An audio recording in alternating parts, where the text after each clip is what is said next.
Yeah, I landed on Marcus Menzer, who frankly, I don't know how to put this. Have you ever have you ever met someone and within a few minutes you're like, did I grow up with this person? Like, why do I feel like I like know this person so well? You Yeah, know? I thought that's what we had, but I guess. No, no, I'm testing you. Good Oh, answer. okay.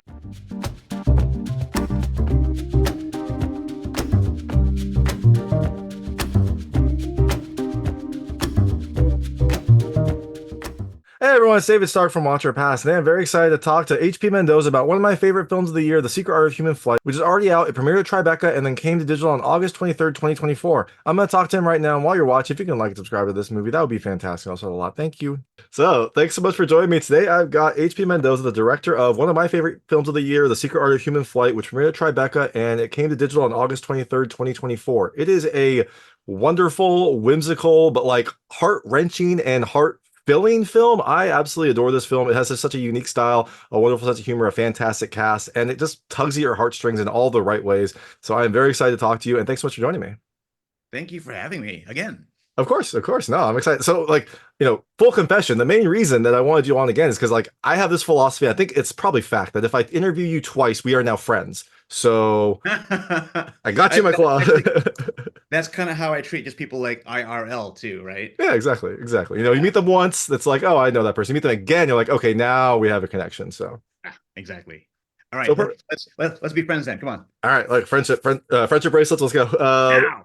All right. Yeah. So I don't know what it is about this film. I watched it again for like I don't know, like the fifth time, and like the emotional scenes still hit as hard as they did the first time. Actually, I think they hit harder. Like I am more emotional when I watch this film now than I was when I first saw it. Maybe that's because I was like burned out and dying with Tribeca coverage. But like this film, just like it seems to resonate, even though I've seen the film so many times. Like I rewatch certain scenes all the time just because I love them so much. So I don't know. Did you know that this was like such a special film when you were filming it, or did it come through in the editing room, or is it just luck of the draw? I wish I could be one of those super eloquent and super confident filmmakers that's like, yep, meant to do that, right? But like I of course I was always aiming for emotional resonance, but you don't ever, you don't really plan for like replay value. You never know if something is going to have replay value. But I will say that I'd like to think that we were trying to make it more resonant by saying less. I think like on any given day when I'm about to yell action or when we're or just rehearsing a scene with actors, I would ask each of the actors, okay, think about the lines that you're saying right now. Feel free to strike up a discussion. Does this feel natural coming out of your mouth? How would it sound more natural to you? And I'm not talking about like dialect or like even just like anything that's like super academic, like, regionalisms or anything like that. I'm talking about like, does this ring true? And every actor had their moment to say like, okay, I don't think so. Can I try this instead? And Maggie Grace is a prime example, and she's a mom, and she would read the words on the page and say like, yeah, I don't think I would do this. I don't think a mother would do this. And I'm not going to get into the conversation about like what mothers do, but that's not my lane, right? I'm like, tell me more. And I think when we started paring back or paring down and pulling back and saying, okay, how can we get to the core of what the emotional resonance of this script is? It got to the point where everybody was happy at all times because they felt like they had ownership of the movie because they're putting their own emotions into it. It wasn't just me. I think what's interesting is I was it was unfortunate to me is I was watching a couple of interviews of myself during the run of this film, and I feel like I take the blame here. I own this. I sound like the grief guy. Like, yeah, well, I was pouring a lot of my own grief into this when because I'd lost some people when I right like days before I started shooting this film. And one thing I want to impress upon people is that everybody did, man. Everybody did, like, oh, actually, that happened in the interview with you because it was the three of us, it was me, Grant, and Paul. And I think I was kind of talking about the people that died before I shot the movie. That's in the last interview. Um, but it was the pandemic. We all did, and Yeah. I feel like the less you say, the more you convey. And for me, I can even watch, like, after the 60th time watching the film, I can just watch those emotional scenes out of context and still be really moved. And I chalk that up to the actors. I really do. Like that scene with Grant, I don't want to spoil, but that scene with Grant, the the don't go scene, Mhm. it's me every single time. Yeah. Yeah. We'll talk about that a little bit later. But no, I mean, I agree. Like this film, just there's certain emotional scenes that I can rewatch over and over. And to your point about how, like you poured your grief into this movie because everyone was. I mean, I think that that kind of really kind of frames this movie is like this was during the pandemic. Everyone was scared. Everyone, maybe not everyone had lost it, but you heard about people who lost, had horrible tragedies. You heard about loss, and you were all just like worried that maybe this, maybe this life as we know it was over. Maybe we wouldn't be able to make movies like this. So you were able to like then pour all of that emotion, all of that love, all of that fear into this film, into like creating something that resonates really well. Yeah, yeah. I mean, there weren't too many films being made around this time, which is why it was interesting because we found out about who the other films were that were being made around the same time, and we all premiered at Tribeca at the same time. And and to your point, it's true. There was that moment where we're like, is this the new normal? You know? And I think what I found really resilient about everybody on set was the idea that this was a beautiful thing that happened against all odds because we had to, you know, because the unspoken thing from like a lot of the producers, it came out in various ways, but it was just like, might this be the last film I do? Now, take that however you want, right? Like it doesn't necessarily mean like, oh, are we gonna die after this? It wasn't necessarily that, but it was like, will the industry change after this? Mhm. Um, and no one's saying it didn't, right? Like we're still feeling out the industry. It's still feeling kind of bleak out there. So, Yeah. uh, yeah, I'm just glad that we were able to kind of do that. We put on the show right here, very Mickey Rooney and Judy Garland. Yeah, no, I mean, like, look, I love all sorts of movies, but if the industry changed to only have like quirky indie dramas, I think like my net positive, my life would be probably net positive from that. So, hey, I Yeah, would take it. let's see if Marvel allows for quirky indie dramas. That would be a change. That's how you know the industry had changed. But the next Marvel movie is just like an interpersonal, like quirky drama where, I don't know, we get into Iron Man's head for 2 hours. Right, yeah. I will wait for that. From the To your visionary mind behind the puffy chair comes Iron Man 5. Yeah, exactly. Iron Man versus Doctor Strange, mental Yeah. math or something. I don't know. To your point about replay value, though, that brings up something I talked with Grant about. Like, one thing that is interesting about this movie is like it is almost kind of timeless. Like, there isn't a ton of technology in there. It seems like the effects, other than some of the effects, most of the effects seem relatively, practical. So you don't get that weird like CG look. I think the only real technology is like a MacBook, which looks pretty much like every other MacBook that I've seen. I'm not an Apple person, but it looks close enough. So I think that that might also lend to the replayability of this movie. Is like it feels like you're not set in any set one time period. You didn't mention the pandemic. You didn't mention what's going on. It's just like it feels like a relatable, sadly relatable story about someone's grief and then the weird things that they go to kind of overcome it. Yeah, I think the first film I ever directed was this film called Fruit Fly, and I remember I always kind of have like a little like defiant punkish streak in me, and I think a lot of people were like, "You want to make a movie timeless?" And of course, I was in my 20s, and I wanted to make a little like queer brown musical, and I was like, "I'm gonna make this as dated as possible," and like everyone's using like blackberries and trios in the movie. And so one thing I like about it is I did that to purposely date the movie. And when I watch it now, it came out again for its 10th anniversary, and it actually just came out on Canopy. And I watch it now, and I'm like, the most dated thing about this movie is the skyline of San Francisco. Like Yeah. it's not technology, because phones are phones. Yeah. But in Secret Art of Human Flight, I will admit there was a moment where I was just like, do we want to be so phone centric? Do we want to be so social media centric? Because all this stuff that's like shot on a phone, that's those are scenes that I injected into the film. I wrote those. And I was like, we don't have to say they're posting to Facebook. We don't have to say it's for Instagram. We don't have to say what the social media is. They're just capturing their life. And to your point on the MacBook, it's like, yeah, a computer's a computer. So I'm glad you feel that way, because I think uh there's something wrong if somebody watches this and says, that looks like a 2018 era MacBook Pro. Like I don't want anyone to notice any of that stuff. Yeah, exactly. And to your point about social media, like those movies could have been on VHS for all I know. Like it just they looked older, and I think that was the point. And they looked like they were shot at home, but I mean they could have been on any medium. So Yeah, I mean, so I'm glad you thought that it could have been on VHS because even though I did shoot those scenes literally with my phone, I played it back through my Commodore 64 monitor and then shot off that, because I was like, let's just make it look like it's just a different medium. It doesn't have we don't have to show pixels. It's just a different medium. yeah, that's awesome. I think that's good. Like I love the fact that it's not like on a version of Facebook. I think there is maybe YouTube on this or something, and the dark web. Yeah. I've never been to the dark web, so I don't know what that looks like. But maybe presumably that might be dated at some point. But for the most I part, it think feels. so. But I do think, see, it's one of those things where, again, this is great to hear from you, right? Because I feel like if you don't know how to surf the dark web, then it's just like he went on the dark web. And we've screened in so many different places over the past like year and a half.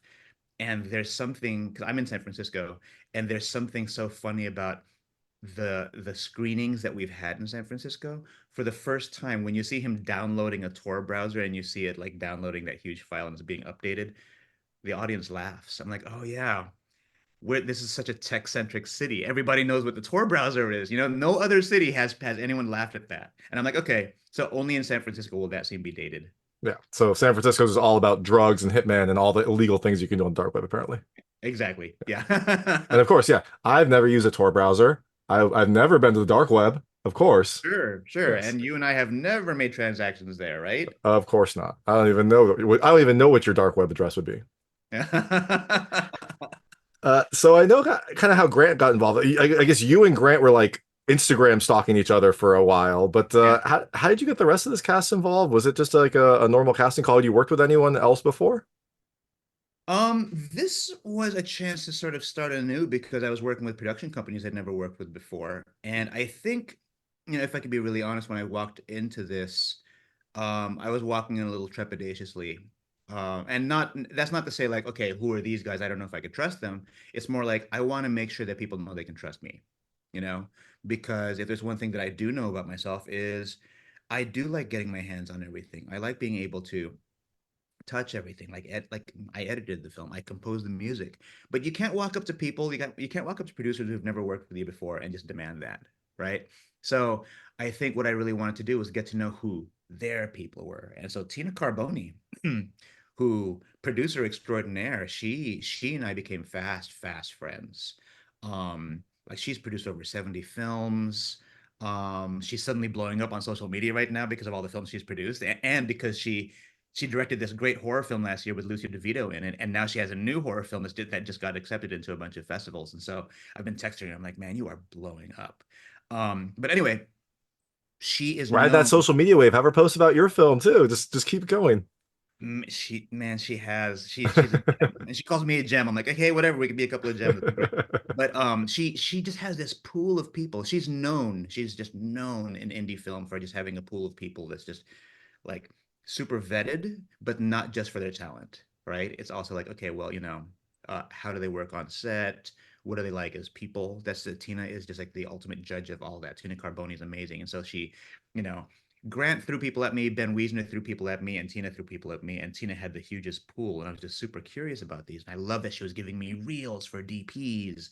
She was talking to gaffers and ACs for me, and luckily, I like looking at reels for ACs because I'm like, oh, I love when an AC knows how to make a reel. So like, I was looking at all this stuff, and yeah, I landed on Marcus Menzer, who, frankly, I don't know how to put this. Have you ever met someone and within a few minutes you're like, did I grow up with this person? Like, why do I feel like I like know this person so well? You Yeah, know? I thought that's what we had, but I guess.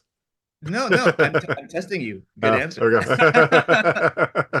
No, But but no, yeah, Marcus is, exactly. I just like yeah, definitely there are people that you met where you're like, we just really click for some reason, and I don't know why. yeah. It's just like everything flows easily. And that's not to say anything bad about the other people who were, who wanted to DP this. I think, but this it's just a thing, and sometimes that comes with like culture, right? Like and like it's like we saw the same movies growing up. We like the same shots. We like the same DPs. We had long talks about Christopher Doyle. We talked about how Carwa. and we love Malik, you know. So like one thing that I talked about was Marcus, I love the fact that the last film you shot, Clara's Ghost, was in 4:3, and I want to talk to you about that. And he was just like his eyes lit up. He's like, "Yes, please, let's talk about that." So like we became fast friends. So that's how we got, got Marcus Menser. Um, Casting wise, I mean, it's really funny to me to find out that Grant was actually considering not being in the film. You Oh know, wow, I can't even uh, imagine yeah, it. yeah, right. I'm watching this and I'm thinking to myself, like, could we imagine like I don't know, like a Freddie Highmore in this? Like it's so tailor made for him, you know. So he was the only person that we had when we were going through the casting process. So I was like, well, at least we have our lead, you know. But when he would make these like little noises about like, hey, how like, we could consider this person for Ben. I'm like, no, now you're removing certainty now, because it's like as long as we have our lead, I'm gonna feel a lot more confident. But like Paul Raci, basically, when Grant and his creative exec Barry Galperin came to me with their thoughts on the script, and who could be who, it was really interesting to me to hear their decisions for who they thought Mealworm could be after I had said he should be someone old with gravitas. And I won't say the names that they were throwing at me, but they were picking people who were my age. I'm like, oh wait, am I old? Oh, Wait, oof. I'm thinking like even older, like Well, gravitas they could were be thinking your real age, not your age on social media, is probably what right, you're saying. exactly. Yeah, Yeah, I mean, yeah. it's nice to be Asian, right? It's a pretty good spike, and then all of a sudden there's a decline very far down I the was, line. I know. And actually I'm so glad I'm using the touch-up filter on Zoom. But yeah, I was like, like what about like Paul had just been nominated for Sound of Metal and for the Academy Award, and I was like, who has gravitas? I said a Paul Raci type. And of course, this is my first time directing Hollywood actors, first time meeting Grant Rosenmeyer, and Grant was like, "Oh, very interesting." Next thing you know, I have a meeting with Paul Raci. He set that up with our casting agent, Kate Geller, and I'm thinking, is that what it means to just work with Hollywood people? Like I'm literally just making comps in my head, just kind of speaking, like thinking out loud, and next thing you know, there's a meeting with Paul, and yeah, Paul was great. It turned out he'd seen my last film, Bitter Melon. He loved it, and yeah, wanted to work on this because he said he loved the script. And what's interesting is we all lived in that house that you see in the movie. Well, me, Grant, and Tina, because Tina and I were working in our own way, and Grant and Tina were working in their own way. And so we were casting while living in that house. And me living in that house got me to like really feel the house and feel the neighborhood and everything. And I think what was interesting was that by the time Ben Wiesner showed up, we were still casting. And Ben Wiesner had a really interesting phrase he would use so often. We would say, "How about so and so?" Because Kate Geller, our casting agent, would throw people our way. What do you think of so and so for this role? What do you think of this person? And Ben Wiesner would keep saying, "Can we get that person on the phone for a culture check?" Which was Oh, interesting. so in line with Tina Carbone's way of dealing with things, because Tina's thing is like good people first, talented people second. Because she's been in situations, I've been in situations, everyone who's worked in the independent film or film in general has been on sets with super talented people that were super toxic. And no matter how much talent they had, it just would ruin the film. It would make it so that we made some films would never be finished. And we're talking about films with like top tier talent, right? So between Ben Wiesner from Vanishing Angle and Tina Carbone, with their culture checks, casting felt like speed dating, because I'd be getting on Zoom. I would be talking with Rosa Arredondo, like who played Detective Reyes in the film, and I don't know, that was another person like Rosa. Like I'd seen her on TV, I've seen her in multiple procedurals playing like a badass cop, and there I am with Rosa on a Zoom, and we were just like gossiping. Like we were gossiping about like our agents and just like the industry and people in general and West Side Story, just talking about like random things. And then like after about an hour, I was like, okay, sorry, hey, let's get back to this. Do you want to be in the movie or not? And it was fun to have like that kind of rapport with people. And then suddenly I was like, this must be that culture check that Ben and Tina must be talking about. Um, and yeah, everything was just super organic. Everything. So like when you ask like how did I find all these people? Couldn't have done it without these three producers. Like Grant basically like got the core team, and Tina and Ben gave their pools. That's no, that's awesome. It sounds like a really special experience. And my favorite thing from that entire story is like I can still make it in Hollywood because you said good people first, talent second. So, I still got my shot. The talent will come eventually. I'll just be a good person for a while and see what happens. Hey man, as long as you know you're a good person, you've got a leg up on most of the world. Depends on who you ask, but I do my best. So when you were sending people the script, like I'm kind of curious, you obviously were drawn to this. You got the script from a friend, like you recommended. Like, did you know like how special this film was when you first read it, or did it kind of like come together in such a great way to kind of like create this amazing film? Um, I mean, I'm going to speak as honestly as possible. I didn't think You're an I auteur. You knew exactly as soon as you opened the first page, like this is exactly. magic. Exactly. Every time I stumbled, fell on my face, I would just look at everyone and say, meant to do that. And then now we have a masterpiece. But no, I didn't know if we were going to be making a masterpiece. I didn't know what we were going to be doing because when I first got the script, I remember one of the first things I said is, I'm not your guy, you know? Um, and I'll go back to what I was talking about earlier. I mean, I had just lost people in my life, and I don't know if I'm ready to make like a quirky buddy comedy, you know? Um, and it was COVID. It was a pandemic. We were losing people, you know. One of them was a filmmaker whose film he was supposed to be celebrating his 10th anniversary of his film, and then he died right before that. It was a really tough time for all of us. And and to Grant's credit, Grant was like, "Well, I mean, I'm open to your take." And I said, "Get back to me after I finish throwing this funeral." I mean, what a heavy thing to say, Yeah, right? wow, wow. But that, Whew. yeah, he was like one of my best friends from high school, Yeah. and like he was a school teacher, and I had to, it was a tough time. And I remember I also saw that as a potential out, if I could be really honest. Like that's what I have to be honest about is that in any given moment, I'm always looking for outs, because we're all busy people. I'm always afraid of wasting my time, and my whole thing is if I give you enough outs and you come back after me, then maybe it was meant to be. You know, I know that sounds like I'm being like I'm playing hard to get. You're playing hard to, I was gonna say you're playing hard to get. Yeah. I love it. You But want to be pursued. We all want to be pursued. So we all want to be pursued, but especially in this industry, like how many times I've been approached by like producers who are like, "Oh, big fan of your work. We want to know if you're willing to do this." And then I find out they've never even seen my work. Like they just want me because I'm Asian or they just want me because I'm gay. You know what I mean? Like it's just like they're trying to like tick a box on the diversity incentive. So in this point here, I'm kind of like, prove to me you want me, you know?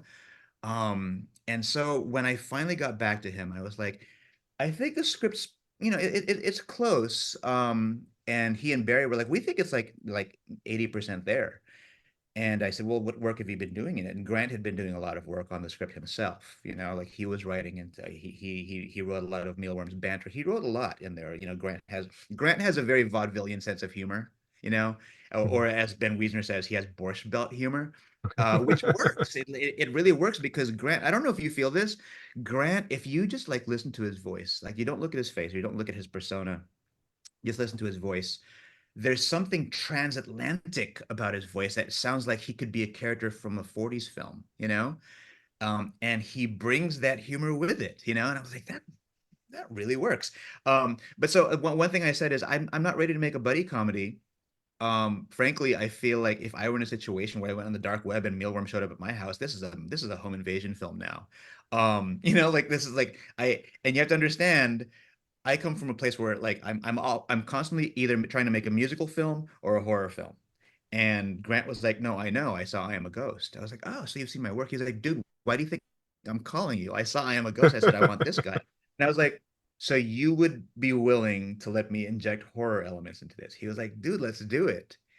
And and I would do it on the fly because it's one of those things where it's like, I didn't want to take away from Jesse Orenshine's sole authorship of the film. This everything I did is essentially a director's pass, and and and I really mean it when I say this. Every time I would like kind of apply my director's pass to the movie, I would just get everyone involved. I would get like the production designer would be involved, the art director Terry C would be involved, all the producers would be involved, and then all the actors. So it became this sort of like mush that was floating in the air that made me really scared because I was uncertain about what had happened because we had this blueprint, this document that was called The Secret Art of Human Flight, and we kept blowing it up every day, and it just became like more amorphous, and it would just be floating over us, and it didn't have the shape that it used to. And I remember thinking, that's okay because as long as I get to edit this, I get to piece it back together. So as I'm piecing it back together in the edit, I'll be honest, I was like, still don't know what we have. And that excited me, you know? It excited me because then we would have our test screenings, we'd have the producers watching, we'd have actors watching it.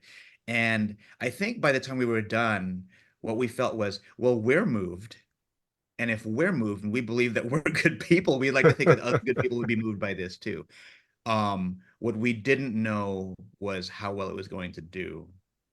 Because I remember we were all at a Buca de Beppo at one point, and like there's like a long table. We were all eating like copious amounts of Italian food. I'm sitting with Paul Raci and his wife, and one of our executive producers, Steve Alexander, is at the head of the table, and he raises a toast to me, and he was like, "Here's to here's to 100% on Rotten Tomatoes."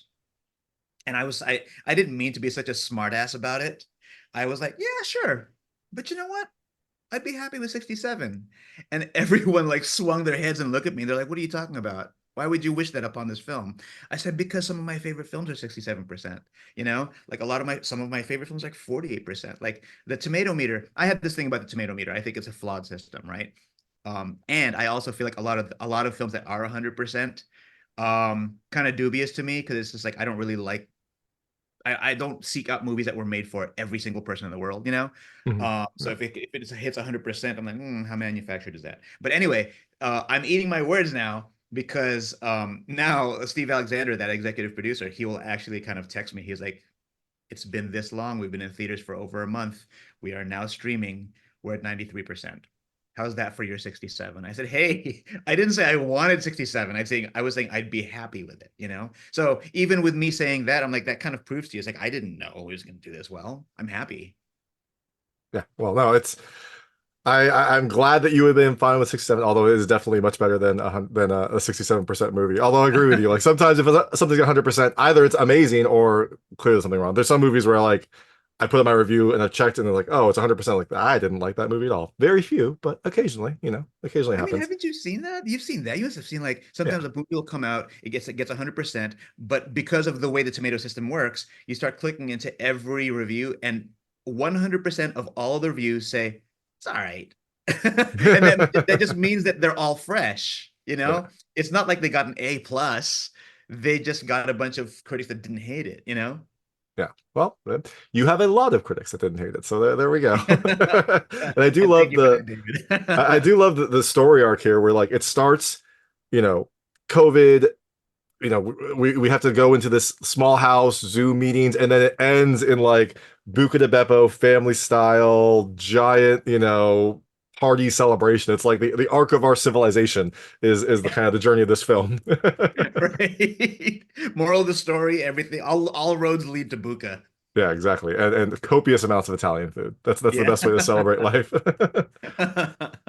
So, this house, where did you find this house? Like, is this a place you worked before? And how did you convince them to let you? I mean, I don't think you did a ton of stuff to this house, but there were definitely some things that you did to this house that may seem out of ordinary. Where did you find this, and how did you kind of like convince them to let you rearrange their furniture and other parts of their house?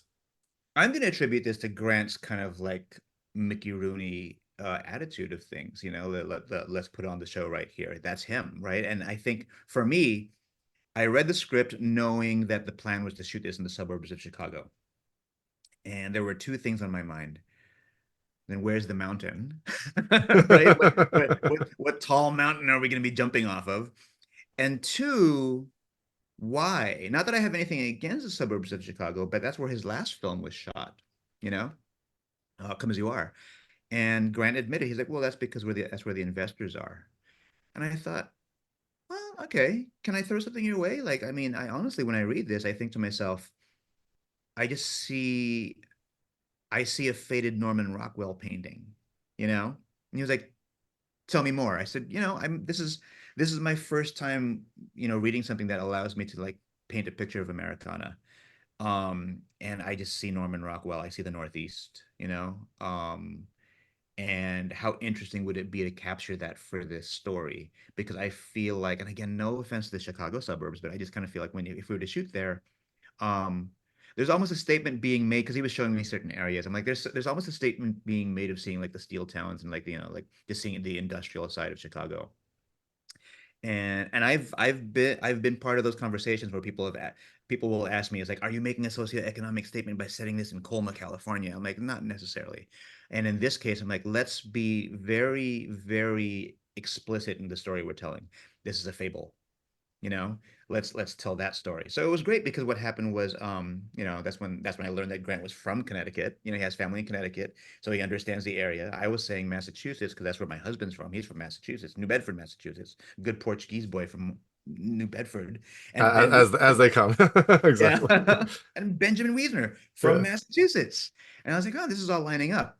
And Grant, how did this happen? He calls me and no, sorry. First, he emails me a link to like a Zillow link to a house.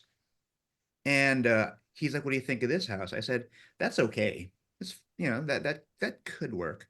And he says, "Or this one." And the second link, I went through all the photos. I'm like, "Why is this exactly the house I saw when I read the script?" It even has a trampoline, which actually means nothing because we actually cut the trampoline scene from the film. But like it even there were just things about the house that felt like, wow, how funny that Jesse Orenshein did not intend for this to take place in the Northeast, but the way it's written, it just it just worked. So I said, I responded in all caps. I'm like, why is this the house in my head? And Grant, he just said he read my response and he just got in his car and drove to the house from Wow. Connecticut. And he like FaceTimed me. He was like, I'm here at the house. You want to walk through? I'm like, yes. Like, walk me through the house. And he fell in love with the house. He found out the house was for sale. The house was there were these two women whose parents had just died, and their parents owned the house, and so they acquired the house and they had to sell it, and they were going, they were grieving too. And when they found out about what the story was and what we were going to be doing in the house, they told him, they said, okay, well, we can think of no better way to honor this house than by like letting you shoot this movie in here. And because it was being sold, everything we did to the house was an improvement. We repainted rooms, we had to clean because we had to get all of our camera equipment in there. So we also acted as kind of a cleaning crew for the house. They were very happy with the way the house looked because it photographs well for Zillow. And it was nice because sometimes the two daughters would show up just to see how we were doing. And they didn't have like the air of auditing or anything. They just wanted to see how we were doing. And the neighbors were very curious. And it's funny because after a while, I'm like, this house has become a character in the film. And at that point, I was like, I would tell Marcus, I'm like, we should feature the exterior more often. Let's get as many shots of the exterior. Um, and so he was like, well, you want a time lapse for that opening scene? We can grab everything there. And so like he was like, when you're busy doing other things and you don't need me, I will shoot time lapses every day and night of this house. And yeah, lo and behold, during the credit sequence, that's when we actively said, hey, audience, this is a character in the film. So yeah, we're very thankful we got to use that house. Yeah, no, that's awesome. And well, again, what a great way to like honor their family and to make them be happy with you, like repainting stuff and rearranging things and getting rid of all the chairs and all the other stuff Yeah. that happened. Yeah. Did they see the cloud room? Because that like that scene, that first scene when Mealworm goes into the cloud room is like one of my favorite scenes in the movie. Did they see that? And where are the clouds? Are they still there? Did they get left there as like an art installation for the house? I mean, if that were my house, I would have done that, right? Like I do that in mine. But I remember they were there when the clouds were being put up. I don't think they saw the finished cloud room, but like I remember I think they were just wowed by everything. They were just like, because they were walking through the house and that they were just like impressed with like Charlie Texter was our production designer who was like he's like showing them like the color schemes, coral for one room and sky blue for the other. And they saw like I think they were there when one cloud was put up, and the cloud was being put up by Terry C, who's the art director, who has all the clouds. So yeah, Okay. there is no installation there. She has all the Oh, clouds. well, Yeah. at least they're still there. At least they're somewhere. Yeah, they're somewhere, exactly. No, I love that, and I love especially like the clouds and that, like you said, the house becomes a character because later on when things are more tumultuous, that room changes its character also to kind of like reflect things that are happening in that in you know in both of their lives, which I loved. Yeah, well, I mean, man, so I know what you're talking about. That, it was so great because we started with this upshot, looking straight up at the ceiling fan surrounded by clouds. And it's great to have there are very few symmetrical shots in the film because I wasn't trying to make a Wes Anderson film. I was like, no, this film should be off kilter. But that's one of the few where it's like a dead center. It obviously coming fresh off of a shot in the daytime going to this night shot, right away you're in the house. There's a ceiling fan, but there's a bunch of clouds, and then one cloud glows, and then you hit the lightning strikes. That was an idea by our best boy Tom Henderson, who was kind of watching our gaffer run around with these LEDs, being like, "Whoa, those are some crazy lights." And my gaffer is just like, yeah, these are super handy. You can put them anywhere. Super modern technology, and Tom's mind was just like on fire, saying like, "Oh, that's so great. You can control them from anywhere, and it's wireless. Put one in the cloud." And our gaffer, Rowan Lupton, was just like, "Why?" and Tom's like, "Wouldn't it be cool? It'd be like lightning." And I was in the next room, kind of planning for other shots, and Rowan's like, "No, no, let's not do that." Tom's like, "Please, look, can you just try it?" And Rowan's like, "Okay, fine. Here, look." And Tom's like, "That's dope. We got to do that. Show HP." And Rowan's like, "HP's not gonna like it." And Tom's like, "Please, can we just try?" And they call me over, and I walk over from the next room, and I'm like, "Let's shoot that." And Tom kind of had this like, "See," kind of attitude about it, and Rowan was like, "Fine." And it took forever. I didn't really know how Rowan felt about this until Tribeca. Um, I'm not a smoker, but I smoke at film festivals. So I'm outside with like Rowan, we're having a cigarette, and Tom's next to me, and Tom's beaming, right? Tom's just like, "Are you happy? Like, we're at Tribeca, dude." I'm like, "Yeah, I'm happy. Are you happy?" He was like, "My shot is in there." I'm like, "Your shot?" And Rowan's like, "Yeah, I have to admit, that's a great idea." Finally, So it was finally. really nice to know that like our best boy was like the contributing factor to the surreality of that shot. Yeah, that's awesome. I love also it kind of like shows almost like the family style way that this film came about. You said like a lot of decisions were almost like family decisions, whereas this two people had an idea, they fought about it as family does, and eventually caved in, and then showed daddy, and daddy liked it, and so it ended up in the Right. film. Yeah, and again, it's not one of those chaotic sets, where I think everybody knows what I'm talking about. Sometimes, like when because you do have to be very careful about like putting your foot down and letting people know exactly how things are going to go as far as decision making, because I've been on sets where like everybody has ideas, and then you see the finished product and it looks like a movie made by everybody.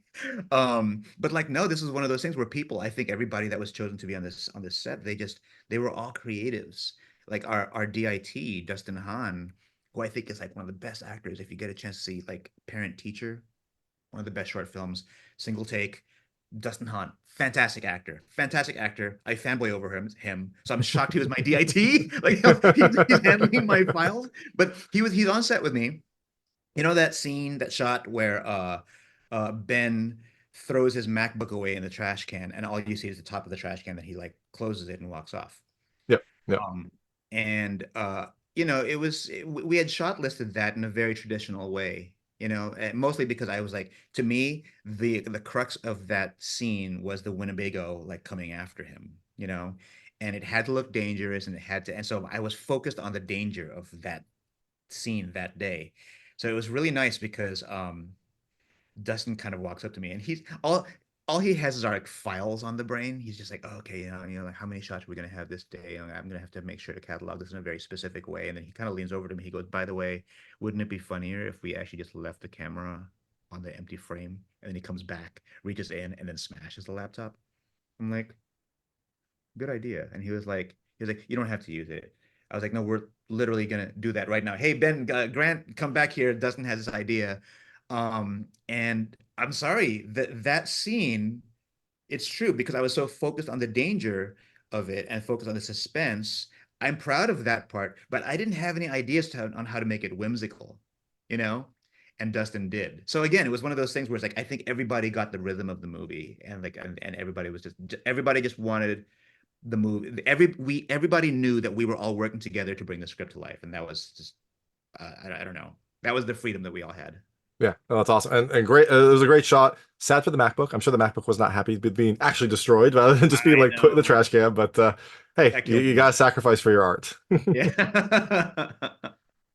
Can we talk a little bit about some of the story elements? A little spoilery here, but I think there will be spoilers eventually. But I kind of want to talk about a few of the things. One of the things I loved about this movie is Ben and Wendy's relationship and the fact that like I think in the more I watch it, I was like like when I first watched it, I was like, okay, they're probably going to end up together. That's how he's going to like overcome this. And like that's how I think most Hollywood would normally go. But the more I watch it, the more I adore just like how supportive and true of friendship they actually have, and like how open and like vulnerable they are with each other, which was just wonderful to see. Yeah, that was something that Maggie and I talked a lot about before we even started shooting. I said, look, Wendy can be a problematic character. And I don't mean problematic like in the modern sense. I'm just talking about like structurally, because once once you've established that you're making a quote unquote dead wife movie, a lot of people are like, okay, well, what's the outcome? Because then any other woman that shows up is a potential like new mate, you know? And I was like, that's not the point of this movie. And Maggie agreed. Maggie's like, no, and I don't think it should be. I said, so what can we do to ensure that?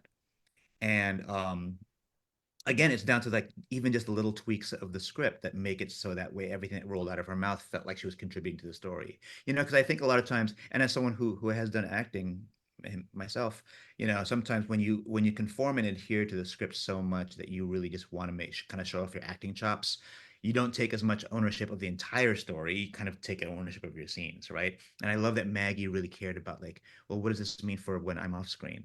What will I say that impacts how the audience will think about Ben after mine? So there were tiny things in there like, you know, you should come over sometime became you should come over sometime. We'd love to have you.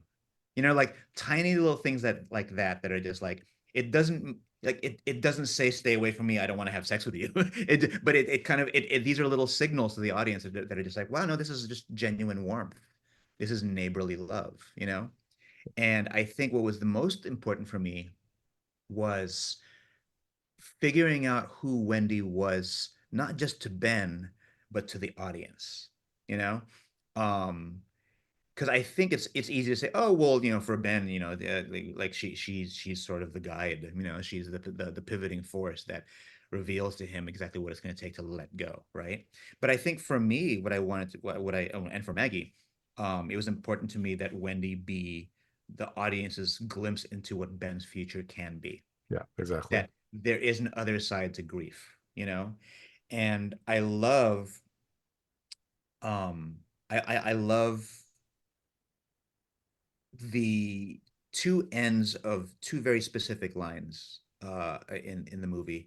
One is Ben saying, "How did you figure this out? How did you figure out like how to fly?" And Mealworm says, "I wasn't trying to fly." And then fast forward to much later in the film. And by the way, I just think that line sticks with you. I wasn't trying to fly. I love Paul's delivery of that line. He delivers it in a way with such gravitas that it sticks with you. So that way, it just even subliminally has power when that very small, quiet line comes up later on when Maggie says, or when Wendy says to Ben, someday, I promise you, you will stop trying to fly, you know? And so all of that was just built from like Maggie just wanting to contribute to the film in a more holistic way. If that makes sense, like any actor could be like, yeah, okay, I'm here to do my lines and goodbye. But like Maggie really cared about like what happens to these characters after she's off screen. Yeah, no, exactly. And to your point about that line, I actually messaged Grant offline, just like saying that that was one of my favorite lines of like any movie. Just the fact that like when she says, "I promise someday you're gonna stop trying to fly," was just like it's so powerful and so understated. And like one thing I love about both of those lines is like one of my pet peeves in movies is when like the director doesn't trust or the actors don't trust the audience to like get the point of what a line is. Yeah, Where they say too much and they make it too obvious. But when Paul says, "I wasn't trying to fly," like what he means. You don't need more. I mean, I right. think he tells more maybe a little bit later, but like that line hits, and you don't need more information there. And when she says, "I promise one day you're going to stop trying to fly," like what that means, and it's so powerful given what he has just revealed to her and like her kind of reason for being in this film as being like showing, that you can overcome grief and also a more like grounded way to overcome grief versus Mealworms, more spiritual, metaphysical type of overcoming grief. So Right. Yeah. Also, um I was just so delighted to work with Maggie on a super mature character, you know? And that's not to say that I think she's only played immature characters, but I think for the most part she's always played characters who were maybe just larger than life. Um and and larger than life is the best way I can put it. I don't want to say anything that makes it sound like she's a comic book character. She's not, right? But for the most part, she starred in things. She starred in vehicles that were like just like very very big, and every instance of Wendy in the movie grounds you. It's almost like she's the therapist of the film. Like she just kind of says, "Okay, everybody, take a step back. We're going to talk about grief." And I'm like, I love that Maggie Grace is doing that, And I remember thinking to myself, like, wow, this is a side of Maggie Grace I've never seen. yeah, and it is such a when she comes in, it's just such a like a nice relief for Ben to have someone that like knows his wife, knows what he's going through, and there is a little bit of question at the start of what's going to happen here, but then eventually it's pretty clear that like this is just going to be a supportive friendship who like it understands what he's going through. It's like, yes, you should go try to fly, Right, go do that, but maybe at some point you won't need to, which was right, wonderful. yeah. I'm surprised, and I may be wrong here, but it took me a bunch of times watching this to realize that I think you're in the film too. I like noticed this, punk rock looking, attendant running at a Uh, fence, and I was like, oh my god, that's HP right there. Man, that's Grant. Like so again, like I would wake up. That was one of the things that that he was the wild card. Grant was such a wild card because it's his film. This is his thing. He made it all sprouted from him. But he was also a wild card in that you'll wake up and he'll have this idea. It's like, oh wait, what did you do? He's like, please just read the new scene. I'm like, sure, okay. Okay, here we are in the ward. And he said he wrote a kind-faced ward played by HP Mendoza. And he's looking at me, he's like, right? And I'm like, I don't want to be in front of the camera, dude. He's like, please, please, come on. How cool would that be? I'm like, it wouldn't be cool. I no. And and he really pressed. And he finally said, he was like, dude, it'll be like Colma all over again. And I was like, oh, the first film I was ever in. And of course, he grew up watching that film. And I was like, oh, okay. We already got one actress from Colma. She plays the woman on the phone, who sees Mealworm jump. And so he just thought it would be a fun thing to do. So I did it. I got in like the scrubs, so I looked like I was, I looked like a nurse. Which if you know anything about Filipinos, I was like, wow, I look so stereotypical right now. You know, Filipino dude in scrubs and a mohawk. Yeah. But yeah, I'm glad I did it um because it makes for a nice fun thing to witness on screen. But if I can be honest, I do think that my days in front of the camera are over because I was so spoiled by everything else around Secret Art. I was like, man, I love this feeling of just like having like total like mind control over all of the elements that are just floating in the air. This isn't about control over people. This is just about like all of us making things, and the more you create, they're all just like a bunch of things that are floating in the air, and like I have them all right here, right? Because I'm just watching it all on this monitor. But that day, I didn't get to look at the monitor at all because I'm in scrubs, like running Yeah. around chasing Grant. And so that was fun. It was fun. But I will say it became the hardest scene for me to edit because I didn't have like a sort of mental map of everything. But I don't know if Grant told you this. But like a lot of our time in pre-production was just me and Grant running around like kids, like just like reenacting the movie, trying to figure out what's this actor going to do. And I think one of our favorite moments was finding that spot where the police chase happens. And like um I'm yelling at him. I'm like shouting out a beat. I'm just like, "You're running down the street. Here come the cop!"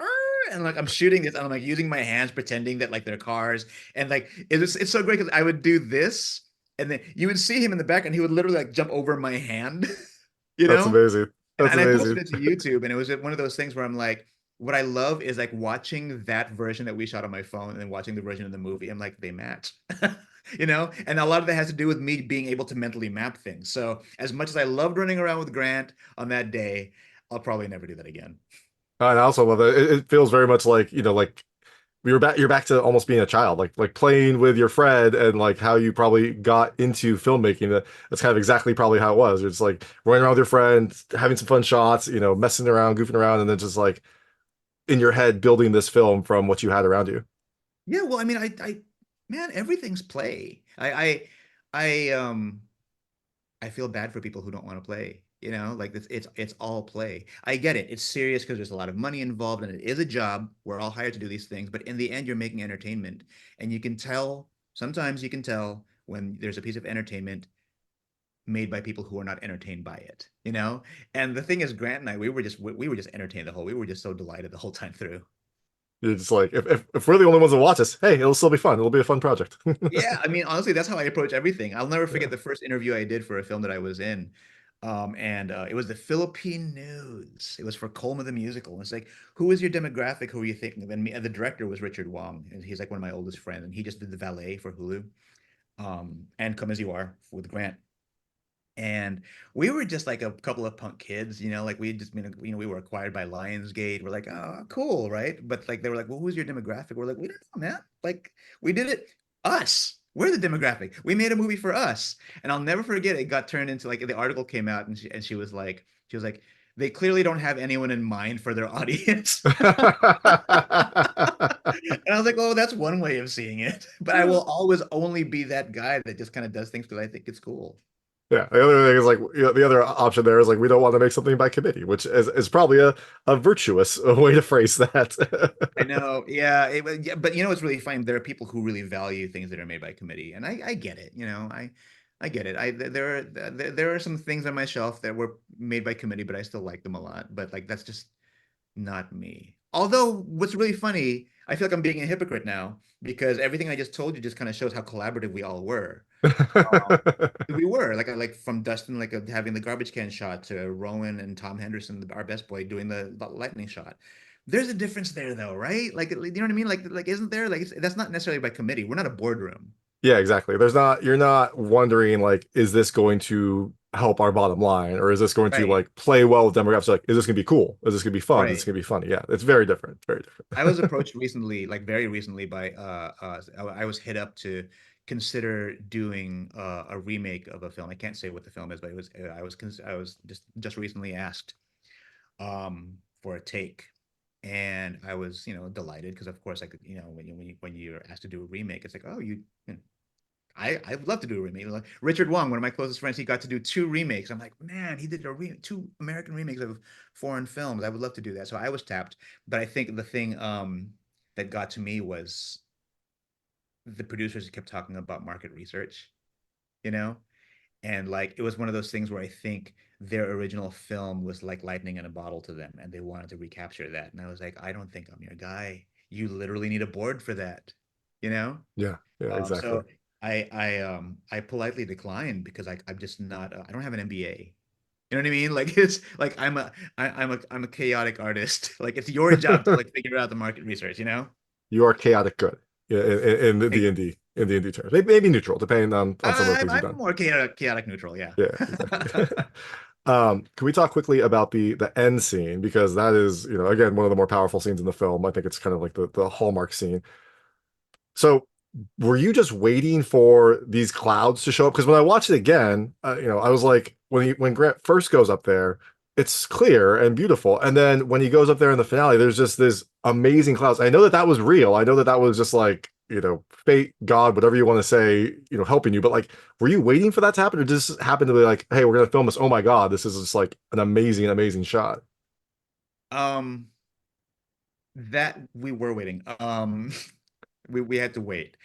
That whole scene was a combination of chance and Uber planning. Because what happened was when we finally got to Massachusetts, we were looking at a lot of vistas. We're like, wow, look at how beautiful this is. This will be great for the final scene.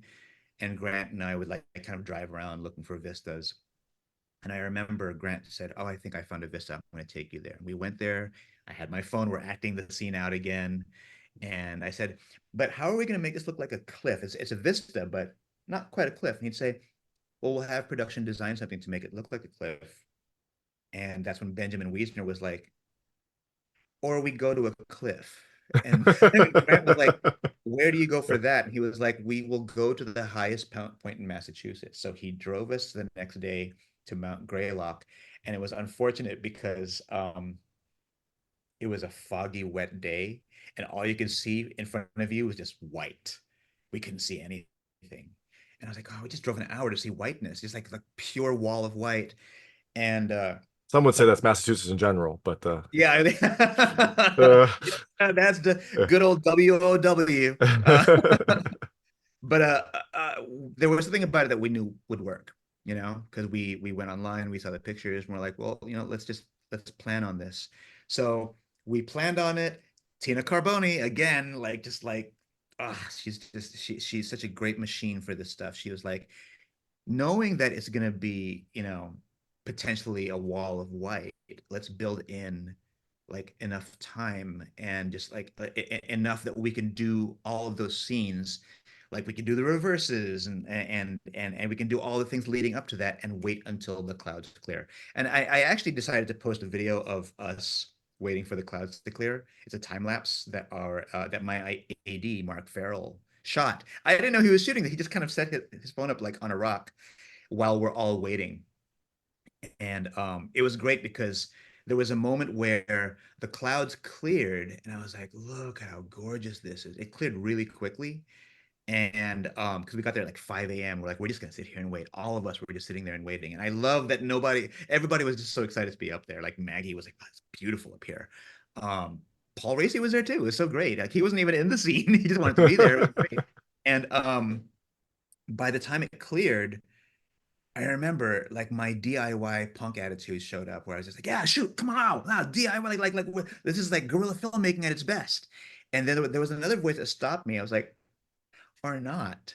Like this isn't guerrilla filmmaking. Like I know I come from that, but this movie literally has 10 times the budget of any other film I've made.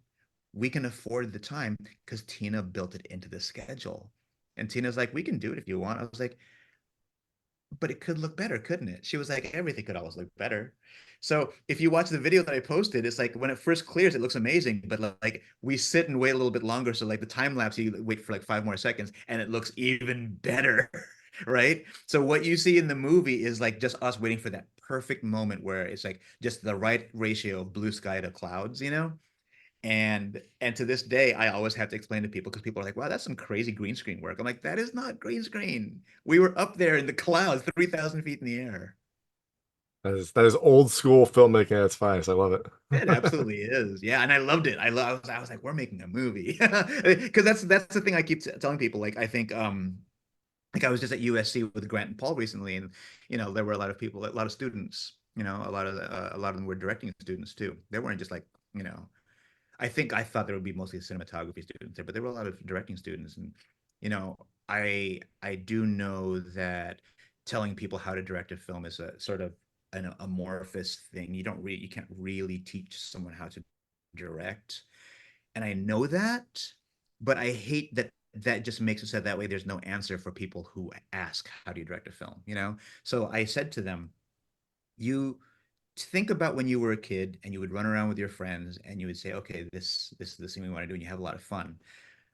Now imagine that you are afforded the time to perfect that. So literally, you stand there, you yell action, and then you yell cut, and you think to yourself, "Does that feel like a movie?" If it doesn't, fix the thing that doesn't feel like a movie and yell action again. And you yell action and cut and action and cut and action and cut until it feels like a movie. And so what I think was so great about that day, I was just like, it all feels like a movie. Like this is just so beautiful. I can't believe I'm like literally in like this IMAX world of clouds. And what was great about that was then it became a given that no matter what we shot, it was going to be beautifully shot like a movie. And then I could focus on Lucy, Nican, and Grant and just like focus on the emotions. Um, And that was the moment where we all, I hope it's out there. I know that like, we had a behind the scenes photographer, Justin, who shot a bunch of shots. There was a moment. There were two moments. There was a moment where Grant and I are like holding each other. We're just like, we're like looking over the vista and we're just like really emotional.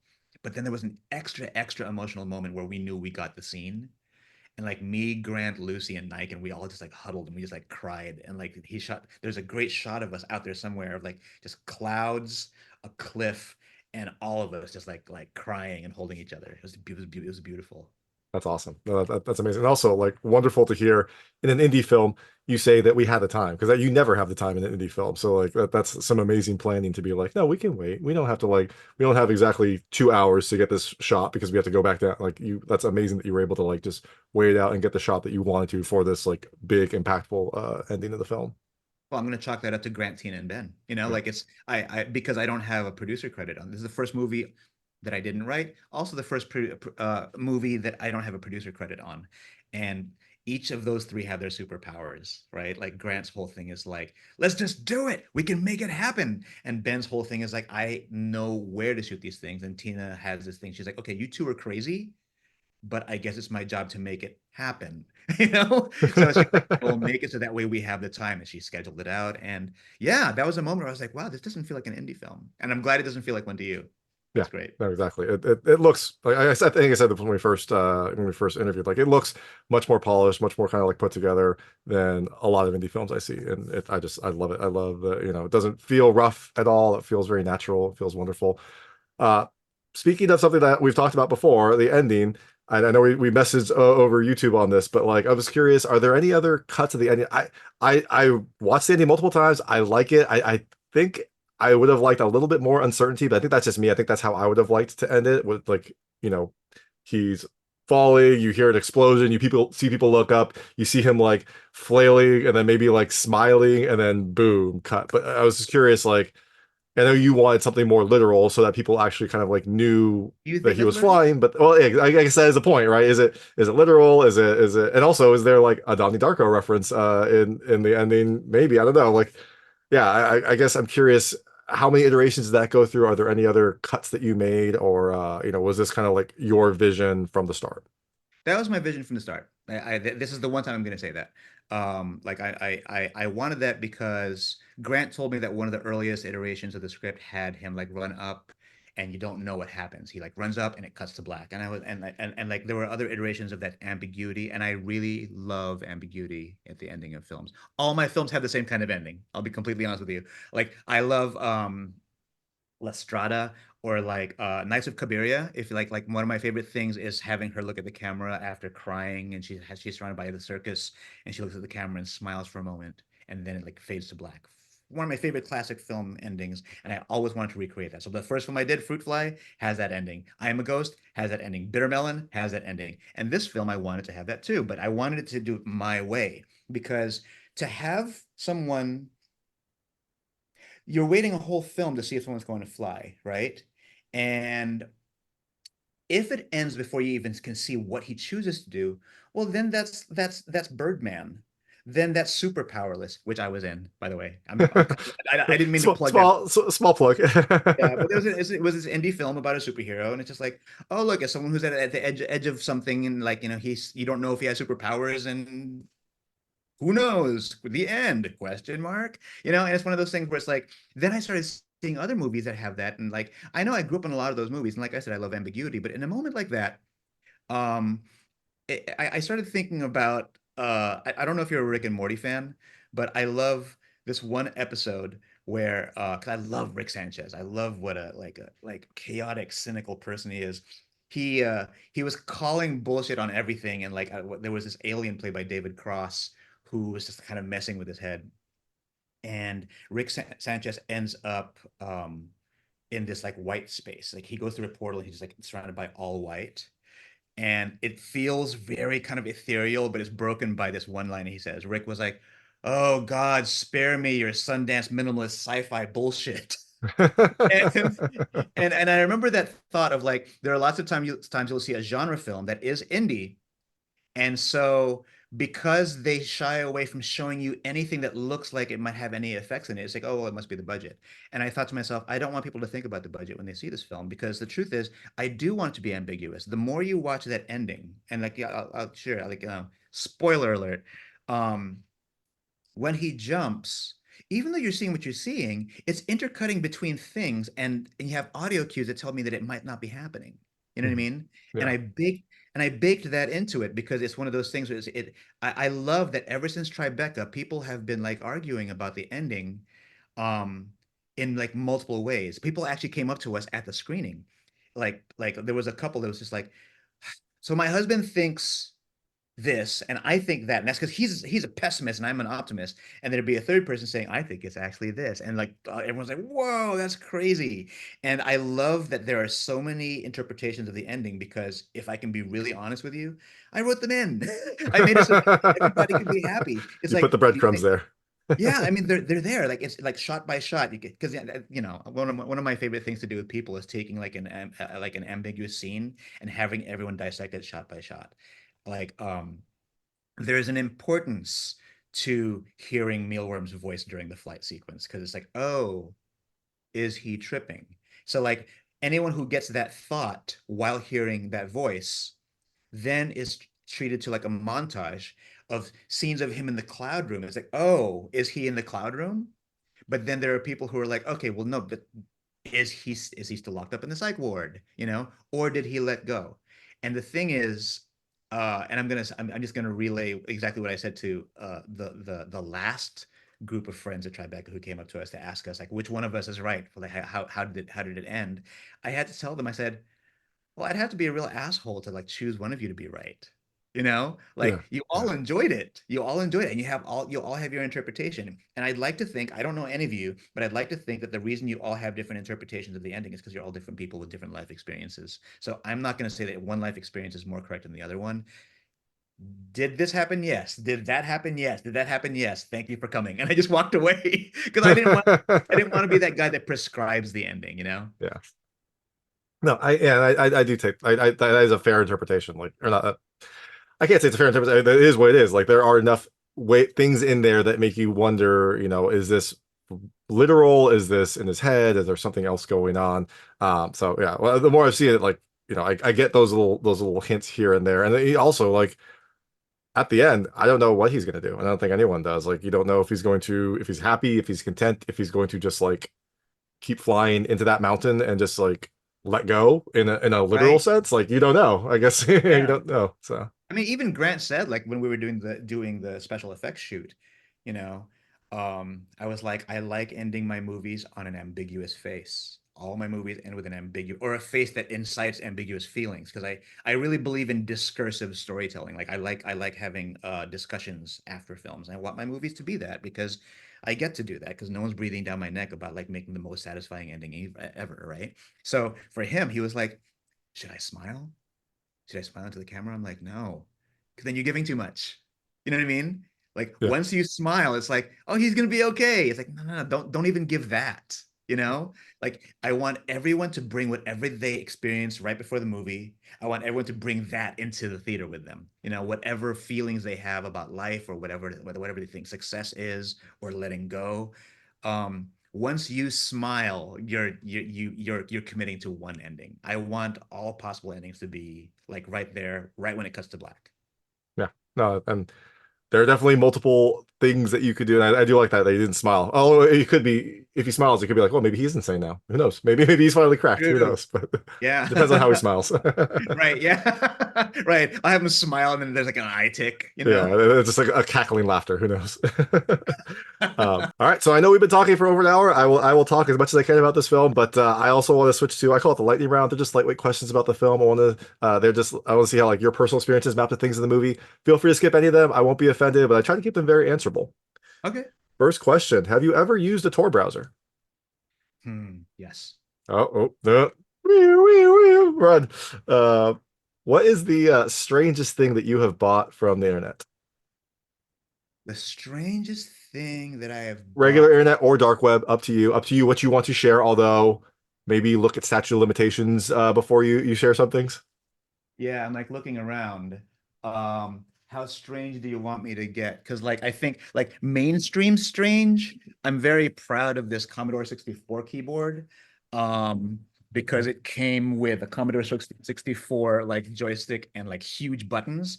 That's just like mainstream gamer strange, but like strangest thing I It got looks on the like there's a internet. bomb behind you. So I mean, I don't know where that came from, but Oh yeah, actually good point. But that wasn't the internet though. okay. I mean, like there's an electric ukulele there. You can see that. That's one purchase.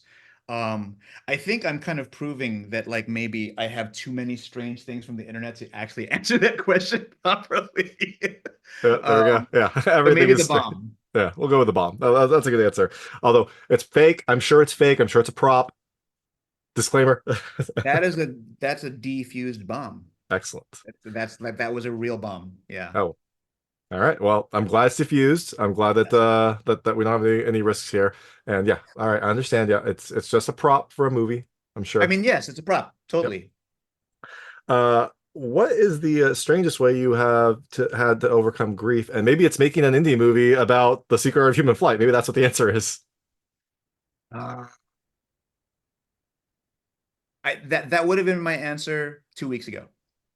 Um, but I think I'll be honest, like last week I kind of went into this dark space, um, because we're coming up on a death anniversary, but on top of that, also like we're releasing the films being released, it's like we're all swimming in the content, And I kind of went into this dark space where I was being kind of toxic and unkind to myself, and I decided to go for a walk and I listened to the first album I ever recorded, and I realized it's actually not the first. It's the first full length album I ever recorded.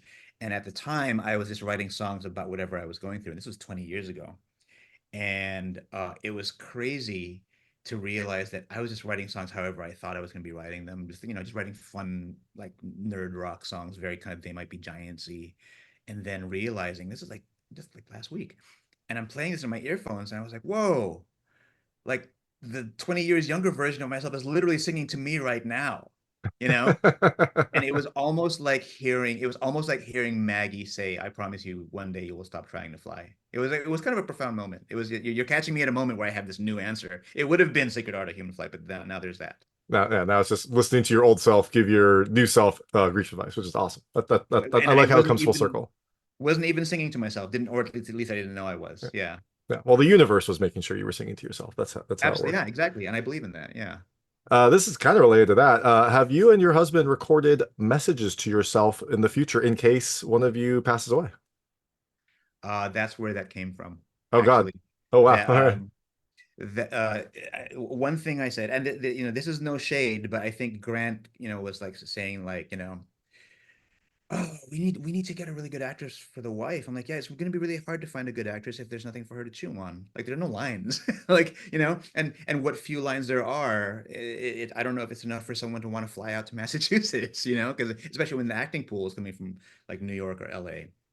Easier from New York, of course, right? But still, like, let's do something to give the actress something to chew on. And I had been shopping this horror film called The Inevitable, which is based on me and my husband, but I made them, a straight couple, about a couple Wow. who, Again, just designed by committee, just trying to like soften all those edges.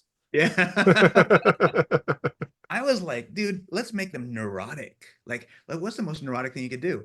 And there was this script I had about like a couple that had experienced had a near death experience, and they freaked out over it, and they realized, okay, we need to like write letters to each other every day, so that way, in the inevitable day that one of us is without the other, you could live out the rest of your days with the rest of my messages to you. But it's a horror film because what happens then is like one dies at the beginning of the movie, and like the rest of the movie is him going through the letters, and then like there's a moment where she has to admit there's been a demon living in our house. Oh God. And so it's about like, oh, that's what this darkness is, and then it shows up behind him, and it's a horror film. And I'd been shopping that around. It got traction, but in that moment I was like, I really want to do The Secret Art of Human Flight. So I took all those scenes and I just put them into Sarah, because it was on all those conversations that you see in the movie are based on actual conversations that I've had with my husband. So yes, absolutely. Yeah, and I thought going back to those scenes, I thought those scenes were fantastic because I love how they kind of like evolved. It starts with a more idealized message, like they're perfect, they're happy. And then as you watch, you're like, okay, so maybe there were some cracks here. Like, in every relationship, it's not perfect. They had some disagreements, they had some fights, and then it kind of comes full circle in the last message where it's like, okay, yes, but they still love each other very much and are supportive of each other, even though they've got flaws, even though they fight. So I think that was Right. a great idea. No, thank you. Yeah. I mean, honestly, it's one of the things that I said, 2016 was a hard year for all of us, right? Like that was pre-pandemic, but I think that was the beginning of like just seeing the country get really angry and just get really like everyone was just like on fire. And I remember one of the things because my husband's an animator and he's a designer, and we're both designers, and we both work for the same company. And one of the things I said to him is, I said, please don't let the world harden you, and that just made it right to the script. So every That's a time, line straight from the script. I love yeah, so it. every time he sees that, he chokes up because he's like, oh my God, that's to me. So literally, this you could just watch this film if you die, and your messages will kind of shine through a lovely Asian lady. So Exactly. Yeah. yeah, Yeah. Well, I thought you were talking about me. I was like, yeah, oh, that, exactly. Yeah. oh, this whole thing. Basically the same thing. Um, let's see some of the challenges that Ben has to go through to learn to fly. Let's see if you've done any of these. Have you ever studied under a guru? Not knowingly. All right, good. Okay. Um, do you have any body hair from the neck down? Yes. Okay. So, all right, so you're not doing well on the flying. Have you eaten only vegetables for a week or only meat for a week? Yes. Oh wow. All right. Interesting. Are you vegan I, or is that just a challenge you decided to do? once in a while, we'll go vegan. Just like, but it's mostly because it's my own kind of curiosity. I'm a big old omnivore, man. I'll eat anything, and like anything. Like I went through a bug period. I love eating weird food. But when you want to try weird food, you'll want to try other diets too. So once in a while, it's like, and being Filipino, it's like everything's very porky and meaty. And then we'll find like a vegan Filipino recipe, and I'll be like, there's no way that could be good. Let's try it. And we'll Yeah. like cook nothing but vegan for a week. And so it's just me wanting to eat everything in the world. It's a good body reset too. It's a good It just kind is. of like, yeah. Right. I mean, you really feel it too. Like, and it's a byproduct for me because I never do it thinking I want a body reset. I do it because I'm like, these recipes look interesting. So yeah, there have been multiple weeks I've gone vegetables only. All right, probably related to this. Have you ever lost 18 pounds? Maybe those weeks you went vegetables only. Have I ever lost 18 pounds? Close. Not quite 18, but I have. Yeah. Do you meditate? Yes. Do you meditate naked? Yes. All right, good. So you're getting some more flight here. I know the answer to this, but I'll ask again. Have you done mushrooms? Yes. Simply for research for the secret of human flight, and clearly all that research was done well before any statute of limitations. Clearly. Absolutely. Yeah. Yeah. And have And I, you and I ever? definitely and I definitely don't keep any mushrooms in that bomb prop behind me. No, no, because that would just blow your mind. Yeah. Have you ever had to like face your fears? Have you ever faced your fears, tried to overcome your fears? All right. Yes. All I right. think on a regular basis. That's good. That's healthy or unhealthy, but I think it's probably overall probably healthy. Well, I'll find out. I don't know if it's healthy yet, but I do it. How far do you think you could just jump? Like in the movie, like maybe a running start jump. Uh, uh, I'm gonna guess 9 feet. All right. Mostly because That's Grant and I have similar builds, and he did 9 feet. So I'm gonna all right. guess 9 feet. But Grant was training for 21 days before he was able to do that. So I don't know. We'll see. That's true. I'm basing it on early version Grant before he became all swole. Um, this film also had Ben jumping from a very, very high spot. What is the highest that you have jumped from? Oh, jumped. Or fallen, I guess, if you unintentionally jumped off of a cliff. No, I have fallen from a first story window that was about 10 feet. Oof. All right. Yeah. That's painful. Yeah, I think a lot of people don't know how high 10 feet is, A lot of people are like, "Oh, it's not so bad." I'm like, I'm 5'6". Like just think twice. Yeah. That's a lot. And even if it doesn't seem like that high, that impact when you land is what does it to you. So Yeah. Yeah. yeah. I was very lucky to fall on a bunch of cardboard boxes. Yes, yes, I hope Yeah. I hope this was a scene in a movie and not just whatever it is you were doing. No, it was me. I was trying to put a projection screen on the outside of the window for Halloween, and I lost my footing. And luckily there were like a bunch of like Amazon boxes under me, so I fell on those. It was an accident. Who would have thought Bezos is saving lives? Just saving lives left and right. Yeah, who would have thought? Next time it'll be a drone. Next time it'll be an Amazon drone catching you and Right. then charging your prime for the fee. The last question is, given that fear helps your first flight, if you were going to fly, what would you inject to help you kind of like give you that excitement to make you fly? What are you afraid of that you would use to fly? Oh man. I really mean it when I say like I made a habit and a hobby out of facing my fears. So like now that's a question that's like okay. I think I think what I would use, you're talking fears, right? Yep. Is I would have to face a scenario in which I would become a useless and unreliable person. Imagining a world, it's almost like a Christmas Carol where like the Ghost of Christmas Future like shows you like the worst case scenario where you're dead. It wouldn't be me dead. It would be faced with a scenario like if there was a Ghost of Christmas Future who showed me a world in which everyone sees me as the most unreliable person. Yeah. And then the only way to overcome that would be to fly. And so that would definitely motivate you. That would motivate Yeah, anyone to fly. yeah. Because if I can fly, then I can do anything. You Yeah, can rely exactly. on me again. You're Yeah, very reliable if you can fly. I mean, you can do all sorts of things. You could redo exactly. Yeah. roofs. Exactly. If I can fly, I'd be more reliable than Spirit Airlines. Yeah. Yeah, well, yeah, I just had some bad layovers on a Frontiers flight. So yeah, Yeah. definitely wish I could have flown in that instance right there. So the film is out. It premiered at Tribeca. It came out to digital on August 23rd, 2024. You're seeing all the reaction, living in that above 67% Rotten Tomatoes rating, enjoying all of that. But I'm sure that there are other projects on your mind right now. So after people check out Secret Art of Human Flight, what can they look for next from you? I can't say too much, unfortunately. And I mean, like one way that people track what I'm doing is on social media, but like I'm realizing I do need to start posting more about like about the projects, even in vague ways on my website. So like hpmendoza.com is a way to look at this. But also, um, with every film I've ever done, people always ask me what's next, and I say it, and I'm always wrong.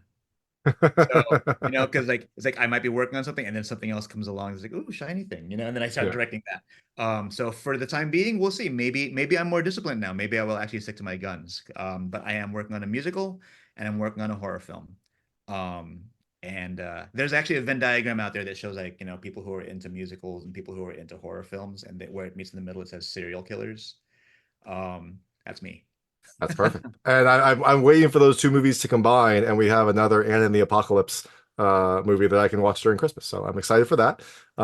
These two future movies that maybe will combine. I will wait with bated breath. But everyone else, check out Secret Art of Human Flight. It is a fantastic film. It's one of my favorites of the year. It is very rewatchable, and it's a very beautiful, wonderful, whimsical film. So this is the director, H. Mendoza. Thank you so much for talking to me. Thanks so much for having me, David. That was H.G. Mendoza, the director of The Secret Art of Human Flight, which premiered at Tribeca and came to digital on August 23rd, 2024. It is a wonderful, whimsical, and like heart-wrenching, but also like fulfilling movie about one person's grief and the extreme lengths that they'll go to overcome it. I adore this movie. I've seen it many, many times. I love it every single time. I definitely think you should check it out. If you like this interview, please like and subscribe to this channel. It helps me out a lot. Make sure all my new content goes straight to you. Thank you.